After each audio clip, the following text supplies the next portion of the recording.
Welcome to యోగ సూత్ర.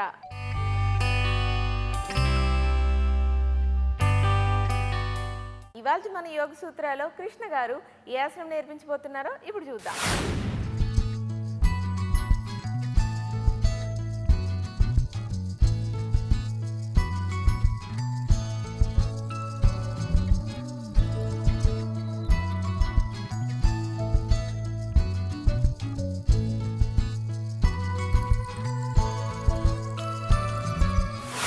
నమస్తే.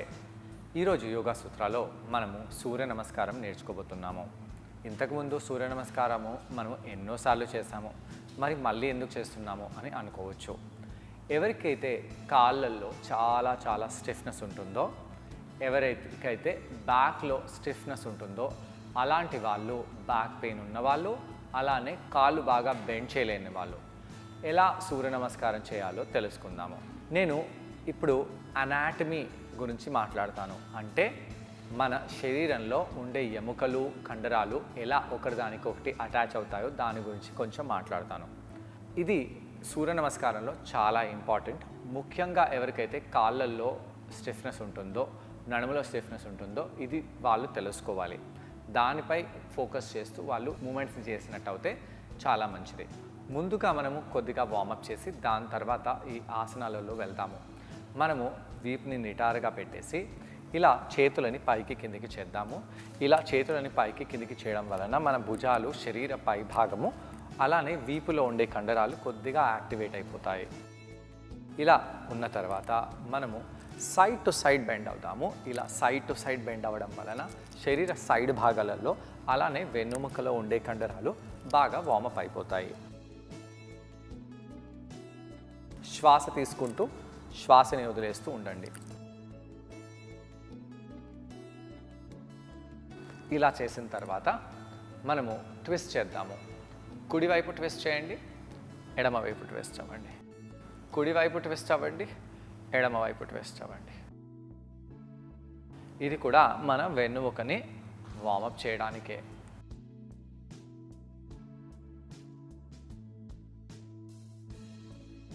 దీని తర్వాత మోకాళ్ళని కొంచెం దూరంగా చేసి ఈ విధంగా ఫార్వర్డ్గా బెండ్ అవ్వండి. పైకి వచ్చేయండి. ఫార్వర్డ్గా బెండ్ అవ్వండి, పైకి వచ్చేయండి. ఫార్వర్డ్గా బెండ్ అవ్వండి, పైకి వచ్చేసేయండి. ఇప్పుడు మనము మోకాళ్ళపై వెళ్ళి ఇలా మోచేతులు మన భుజాల కింద చేతులను పెట్టి మోకాలని ఇలా పెట్టేసి టోర్స్ని టక్ చేయండి. ఇక్కడ ఆర్చ్ చేయండి. బ్యాక్ని రౌండ్ చేయాలి. ఆర్చ్ చేయండి, బ్యాక్ని రౌండ్ చేయాలి. కొన్ని సార్లు ఈ విధంగా చేద్దాము. అయితే నేను తలది ఎక్కువ చేయకుండా ఈ యొక్క పృష్ఠ భాగంలో ఈ యొక్క స్ట్రెచ్ బాగా పడేలాగా చేస్తున్నాను. గమనించారా? మళ్ళీ రిపీట్ చేస్తాను. ఈ యొక్క పృష్ఠ భాగము, నడుము భాగంలో ప్రభావం బాగా పడేలాగా నేను ఈ వార్మప్ని చేస్తున్నాను. ఎందుకు అనేది చాలా ఇంపార్టెంట్. ఎవరికైతే స్టిఫ్ బ్యాక్ ఉంటుందో, కొంతమంది వ్యక్తులకు ఇక్కడి నుంచి ఇక్కడ వరకు ఒకటే పీస్. ఇక్కడ అన్నిట్లో ఎముకలలో జాయింట్స్ ఉన్నాయి కదా, కానీ వాళ్ళు ఇక్కడి నుంచి ఇక్కడ వరకు అస్సలు కదిలించలేరు. అంటే అక్కడ ఎలాంటి మూమెంట్ వాళ్ళు తీసుకొని రాలేరు. ఎందుకంటే వాళ్ళు కింద కూర్చోరు అన్నమాట. కింద కూర్చోవడానికి బ్యాక్కి ఏంటి సమస్య అని అనుకోవచ్చు. చాలామంది వ్యక్తులు చైర్పై కూర్చుంటారు. చైర్పై కూర్చోవడంలో ఏమవుతుంది, ఎప్పుడైతే మనము ఒక హైట్లో చైర్పై కూర్చుంటామో అప్పుడు ఈ నడుము, తొడలో ఉండే కండరం చాలా టైట్ అయిపోతుంది. ఈ తొడలో ఉండే కండరము, తొడ టైట్ అవ్వాలి కదా, నడుము ఎందుకు టైట్ అవుతుంది అని అనుకోవచ్చు. ఏమవుతుంది, మన వెన్నుముక్క ఇలా ఎస్ షేప్లో ఇక్కడ వరకు ఉంది. అయితే ఈ వెన్నుముక్కకి ఎన్నో కండరాలు అటాచ్ అయి ఉన్నాయి. ఈ యొక్క తొడలో ఏదైతే కండరం ఉందో ఇక్కడ ఒక ఎముక ఉంది, ఇక్కడ ఒక ఎముక ఉంది. ఈ ఎముకలని అటాచ్ చేసే కండరము, అదే మన వెన్నుముక కూడా ఈ యొక్క హిప్ నడుములో ఉండే కండరాన్ని అటాచ్ అయి ఉంది. మన తొడలో ఉండే ఎముక, ఈ నడుములో ఉండే ఎముక ఒక జాయింట్ అవుతే నడుములో ఉండే ఎముక, వెన్నుముక 2 జాయింట్ అయి ఉన్నాయి. ఇవన్నిటినీ ఒక కండరము కనెక్ట్ చేస్తుంది. ఒక కండరము మన తొడతో స్టార్ట్ అయిపోయి నడుము దగ్గర నుంచి వచ్చేసి ఇలా నడుము వెనకాల నుంచి మన స్పైన్కి కనెక్ట్ అయి ఉంది. ఈ కండరము అన్నిటికంటే ముఖ్యమైన కండరము. అంటే దేనికి? మన నడుము తొడలలో ఫ్లెక్సిబిలిటీ పెంచడానికి ఈ యొక్క కండరము చాలా ముఖ్యమైన కండరము. మీరు కింద కూర్చున్నట్టయితే, ఇలా కూర్చున్నట్టయితే చైర్పై ఈ యొక్క కండరము చాలా చిన్నగా అయిపోతుంది. అలా చిన్నగా అయిపోయి గట్టి పడిపోయి ఈ యొక్క భాగంలో ఫ్లెక్సిబిలిటీ అనేది తగ్గుతుంది. ఇలా ఇక్కడ ఎప్పుడైతే మనం ఇలా కూర్చుంటామో ఈ భాగము చాలా చిన్నగా అయిపోతుంది. అలా చిన్నగా అయిపోయి ఎప్పుడైతే నిలబడతామో అప్పుడు ఇలా నిలబడతాము. కాబట్టి వెన్నుముక్కలో కూడా మనకు అలానే అనిపిస్తుంది. చాలామంది హీల్స్ వేసుకున్న వాళ్ళకు కూడా ఇలా హీల్స్ పైకి ఉంటాయి కాబట్టి ఈ యొక్క భాగము టైట్ అయిపోతుంది.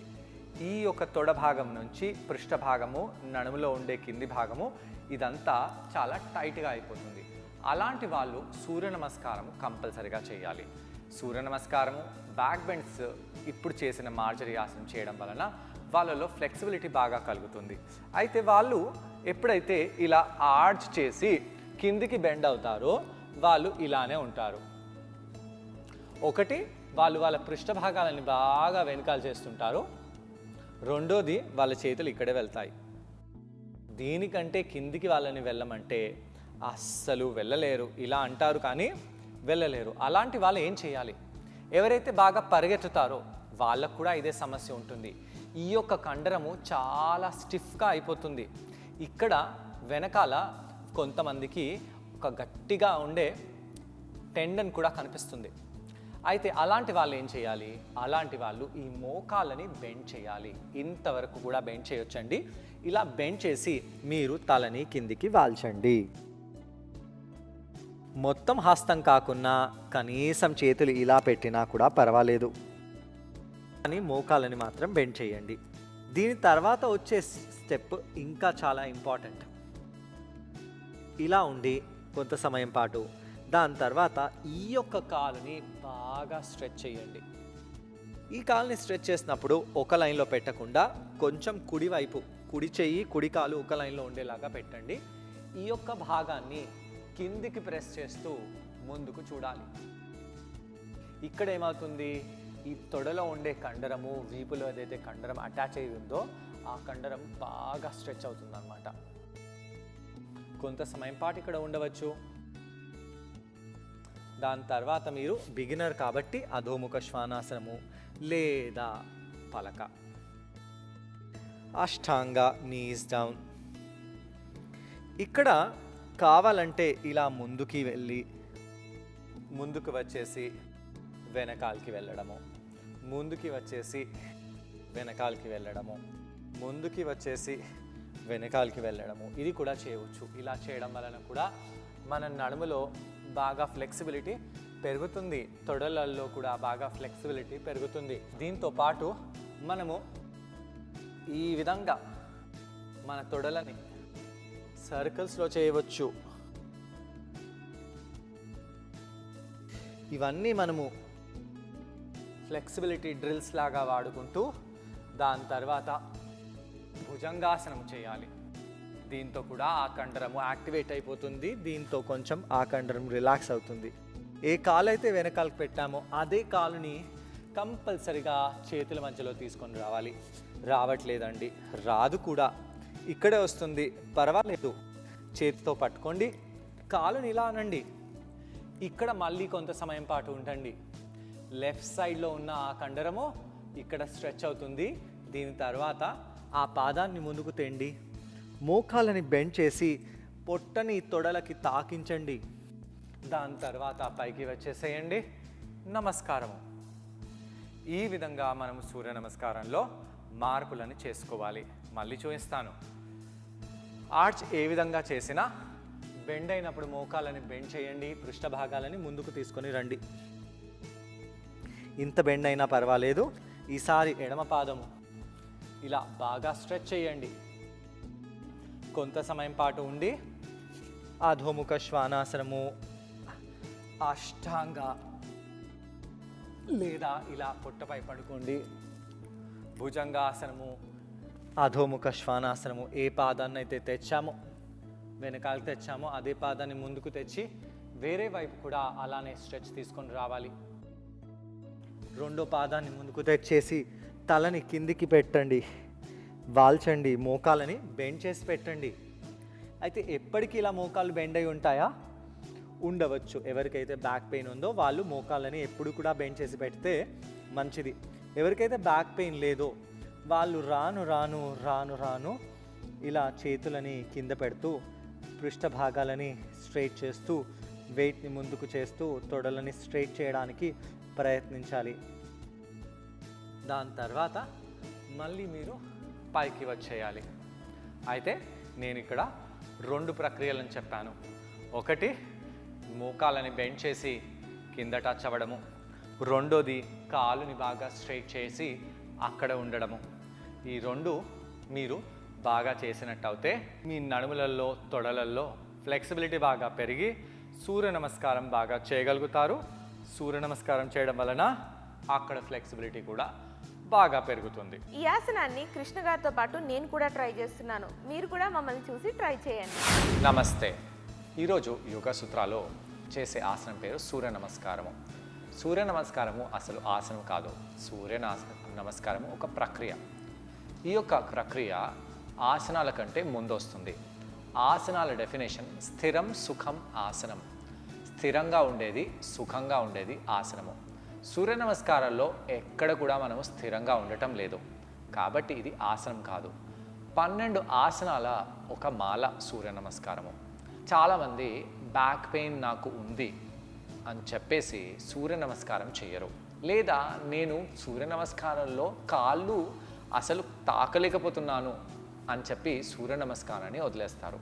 ఎవరైతే బాగా పరిగెత్తుతారో, ఎవరైతే మ్యారథాన్స్ అలా రన్ చేస్తుంటారో అలాంటి వాళ్ళు, అలానే ఎవరైతే స్క్వాట్స్, లెగ్స్, కాళ్ళ కండరాలు చాలా లావుగా ఉండాలి, పెద్దగా ఉండాలని స్క్వాట్స్ చేస్తుంటారో అలాంటి వాళ్ళు కూడా ఈ యొక్క తొడ భాగం చాలా స్టిఫ్గా అయిపోతుంది.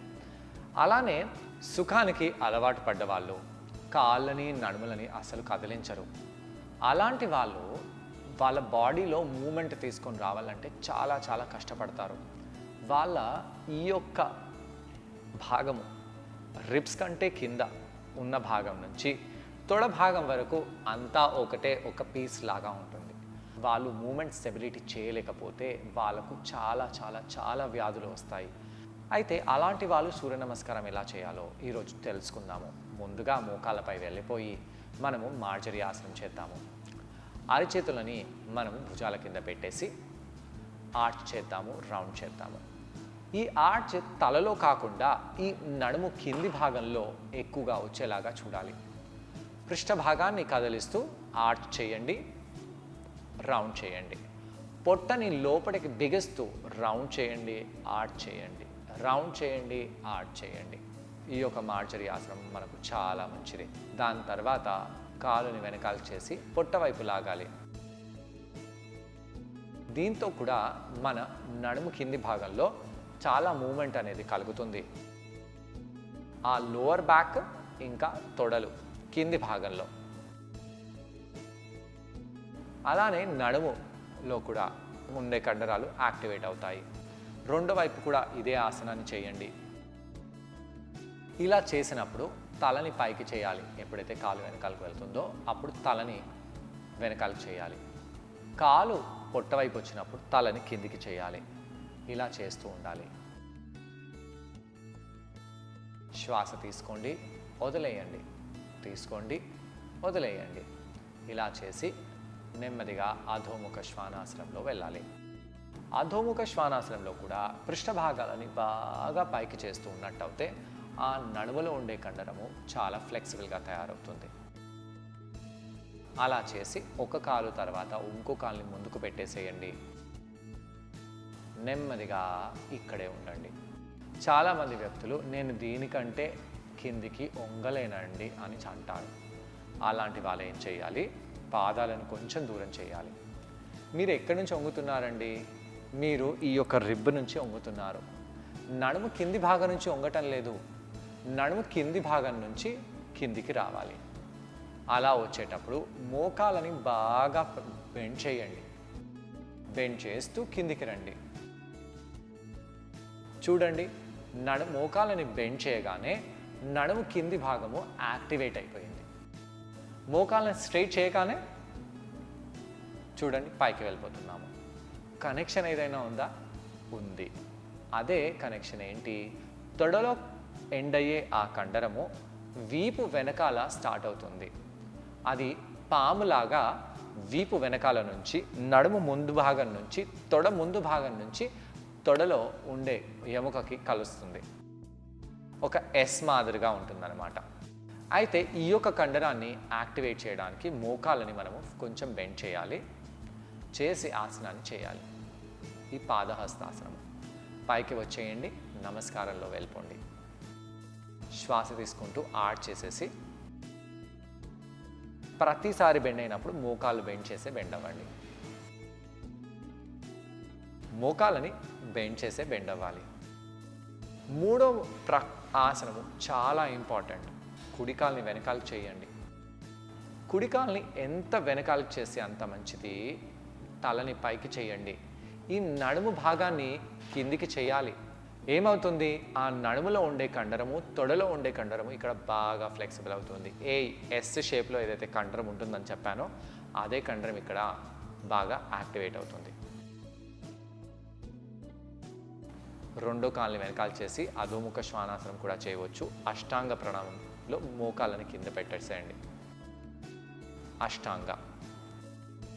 భుజంగాసనము. భుజంగాసనంలో కూడా అదే కండరము యాక్టివేట్ అవుతుంది. దాంతోపాటు లోవర్ బ్యాక్లో ఉండే కండరాలు కూడా యాక్టివేట్ అవుతున్నాయి. అధోముఖ శ్వానాసనము. మళ్ళీ కాలుని ముందుకు తెచ్చినప్పుడు ఆ యొక్క కండరము చాలా యాక్టివేట్ అవుతుంది. ఎలా అనిపిస్తుందో గమనిస్తూ ఉండాలి. కొన్ని సెకండ్ల పాటు ఈ యొక్క సూర్య నమస్కారంలో ఉన్నట్టు అయితే మంచిది. అయితే ఇప్పుడే నేనేం చెప్పాను? సూర్య నమస్కారం ఒక కంటిన్యూస్ ఫ్లో అని. మరి ఇక్కడ ఉండమంటున్నాను. ఏం చేయాలి? కొన్ని సూర్య నమస్కారాలు ఇలా పాస్చర్లో ఉండాలి, కొన్ని సూర్య నమస్కారాలు ఫ్లోలో వెళ్ళాలి. ఎడమ పాదాన్ని ముందుకు పెట్టి తలని కిందికి చేయండి. నెమ్మదిగా ఆర్ట్ చేసి పైకి వచ్చేయండి. రెండో వైపు చేద్దాము. ఆర్ట్ చేసి మోకాళ్ళని బెండ్ చేస్తూనే కిందికి రండి. ఇలా ఉన్నట్టయితే మన బ్యాక్ కూడా సేఫ్గా ఉంటుంది. ఎటువంటి పెయిన్ బ్యాక్లో రాదు. ఎడమ కాల్ని వెనకాల చేసి ఎడమ వైపు కూడా ఇదే స్ట్రెచ్ని తీసుకొని వచ్చి అధోముఖ శ్వానాసనంలో వెళ్ళండి. మోకాళ్ళని కింద పెట్టేసేయండి కొంత సమయం పాటు. ఇక్కడ భుజంగాసనంలో పైకి ముందుకు తీసుకొని రావడం, వెనకాలకి వెళ్ళడం, భుజంగాసనంలో ముందుకు తీసుకొని రావడము, వెనకాలకి వెళ్ళడం. ఇలా చేసినట్టయితే చాలా మంచిది. చూసారుగా, ఈ ఆసనం పేరు సూర్య నమస్కారం వేరియేషన్. ఈ ఆసనం చేయడం వల్ల వెన్ను కింద భాగంలోని కండరాలు బాగా యాక్టివేట్ అవుతాయి. నడుంపై మంచి ప్రభావం చూపిస్తుంది. అలాగే కాళ్ళు, చేతులు, భుజాలు బాగా ఫ్లెక్సిబుల్ అవుతాయి. నడుం కండరాలు కూడా బాగా స్ట్రెచ్ అవుతాయి. దాని తర్వాత మళ్ళీ అధోముఖ శ్వానాసనంలో వెళ్ళి ఎడమ పాదాన్ని ముందుకు తీసుకొని రండి. ఈ యొక్క పాస్చర్లో కంపల్సరీగా ఉండాలి. రెండో పాదాన్ని ముందుకు తెచ్చినప్పుడు మోకాళ్ళని కంపల్సరీగా బెండ్ చేయండి. పొట్ట కండరాలని బిగిస్తూ పొట్టని తొడలకు తాకించి తలని బాగా కిందికి వాల్చాలి. ఇలాంటి పాస్చర్స్లో ఎక్కువ సమయం పాటు ఉన్నట్టయితే మంచిది. నెమ్మదిగా తొడ కండరాలని స్ట్రైట్ చేయాలి, పృష్ఠ కండరాలని ముందుకు చేయాలి. ఇలా చేసి సూర్య నమస్కారాన్ని కంప్లీట్ చేయాలి. ఇలా ఈ ఆసనానికి కౌంటర్ చేయడం వల్ల నడుము, కాళ్ళు మరియు చేతులు బాగా స్ట్రెచ్ అయ్యి రిలాక్స్ అవుతాయి. సో ఇవాళ మన ఎపిసోడ్లో కృష్ణ గారిని మనం అడగబోయే క్వశ్చన్ ఏంటి అంటే, ఈ ఆసనం చేసేటప్పుడు ఎలాంటి జాగ్రత్తలు తీసుకోవాలి అని. ఈ ప్రశ్నకు సమాధానం కృష్ణ గారి మాటల్లోనే విందాం. ఈ ఆసనం చేసేటప్పుడు ఎలాంటి జాగ్రత్తలు తీసుకోవాలి? ముఖ్యంగా ఎవరికైతే బ్యాక్లో స్టిఫ్నెస్ ఉంటుందో అలాంటి వాళ్ళు ఈ మోకాలని సరిగ్గా బెండ్ చేయకపోతే, అలానే చేస్తే మీ బ్యాక్ పెయిన్ ఎక్కువ అవ్వచ్చు. ఎక్కువ అయ్యింది అని భయపడి మీరు సూర్య నమస్కారము అస్సలు ఆపకూడదు. చేస్తూనే ఉండండి. ఆ నడుము నొప్పి, తొడ నొప్పి, కాళ్ళ నొప్పులు ఏ నొప్పులున్నా అవన్నీ వెళ్ళిపోతాయి. మోకాళ్ళ నొప్పులు మాత్రం రాకూడదు. దాని గురించి మీరు కొంచెమే మోకాళ్ళని బెండ్ చేయాలి. ఈ ప్రక్రియ ఏదైతే ఈరోజు చూపించానో అది చేసినప్పుడు కొంత సమయం పాటు మోకాళ్ళని బెండ్ చేసి కింద తలని వాల్చండి. ఆ తొడలల్లో, నడుములలో ఎలా అనిపిస్తుందో గమనిస్తూ ఉండాలి. అలానే ఎప్పుడైతే కాళ్ళని వెనకాల చేస్తామో అప్పుడు కూడా ఆసనంలో బాగా కొంత సమయం పాటు ఉన్నట్టు అయితే మీకు చాలా ఫ్రీగా మీ నడుము అవుతుంది. దాంతోపాటు వార్మప్లో ఏవైతే ఆసనాలను నేను చెప్పానో అవి చేస్తూ ఉండండి. దాంతోపాటు కింద కంపల్సరీగా కూర్చోండి. కింద కూర్చుంటే అన్ని సమస్యలు సగం వెళ్ళిపోతాయి. మోకాళ్ళ చిప్పలు అరిగిపోయాయండి, మేము చాలా ముసలి వాళ్ళం అయిపోయాము, అయితే పర్వాలేదు. డాక్టర్ కింద కూర్చోవద్దు అన్నాడు, పర్వాలేదు. కానీ అలా మెడికల్ కండిషన్ లేని వాళ్ళు కేవలం సోఫా, బెడ్, కారు, లిఫ్ట్ ఇలా ఎలివేటెడ్ లైఫ్ స్టైల్ని పాటించకండి. సో చూసారుగా, ఇవాళ మన ఎపిసోడ్లో సూర్య నమస్కారం వేరియేషన్స్ ఎలా చేయాలో మీరు కూడా ఖచ్చితంగా ట్రై చేసి దీనివల్ల వచ్చే అన్ని లాభాలు పొందండి. సో ఇది ఇవాళ మన యోగ సూత్ర. నెక్స్ట్ ఎపిసోడ్లో మరొక ఆసనంతో మీ ముందుంటాం. Until then, bye.